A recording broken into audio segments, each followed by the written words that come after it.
سیاوش کسرایی در 5 اسفند ماه سال 1305 در اصفهان به دنیا آمد، اما همه دوران کودکی و نوجوانی خود را در تهران گذراند. سرودن شعر را از جوانی آغاز کرد و از اولین شاعران جوانی بود که به نیما گروید.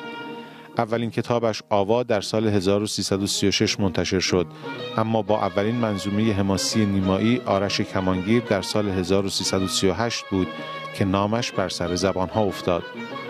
تا سال 1357 6 مجموعه شعر دیگر در ایران منتشر کرد. از همان آغاز شعرش با زبانی ساده و آهنگین، تصاویر و تخیلی بدیع و مضامینی پرشور و انقلابی او را به عنوان یکی از مهمترین و پرطرفدارترین شاعران نوپرداز در ادبیات معاصر ایران تثبیت کرد. به خاطر شعرها و دیدگاه‌های سیاسیش مدتی ممنوع القلم شد.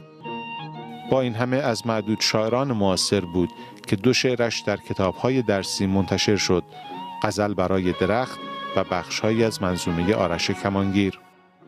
آری آری جان خود در تیر کرد آرش، کار صدها صد هزاران تیغه شمشیر کرد آرش. قوطی کلینکس خونه ما همیشه روش چیز نوشته شده بود.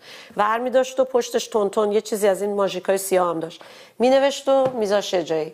یا مادرم میگه شب تو خواب پا میشد کورمال عینکشو میزد یه چیزی می نوشت و میذاش بالا سرش. خیلی عاشق نرودا بود یا ریتسوس بود یا اینها، بیاتی. خب اینا شاعرای کمونیست بودن و خودش هم گاهی وقتا در شمار اینها در روال اینها قرار میده. آزادی ای آرزوی گم شده گل کن، تا بلبل تو را در باغ در شکسته نفس هست.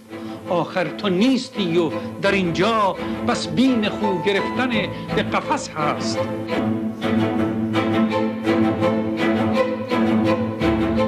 حمایت تمام عیار حزب توده از جمهوری اسلامی اما فرجامی خوش برای این حزب نداشت. با کمی تأخیر در مقایسه با دیگر گروه‌های چپگرا، حزب توده هم در نهایت سرکوب شد. با دستگیری گسترده رهبران و اعضای حزب توده، سیاوش کسرایی ناگزیر از ترک ایران شد. در این سالهایی که در مسکو بود، یک شاعر فوق‌العاده خوب به وجود آمد و شانس بزرگش این بود که از جمعی که در ایران دورش بودن بریده شد.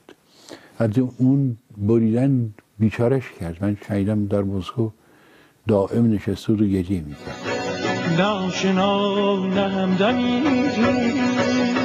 پس از سالهای ناخوشایند سرانجام توانست مسکو را ترک کند و راهی وین شود.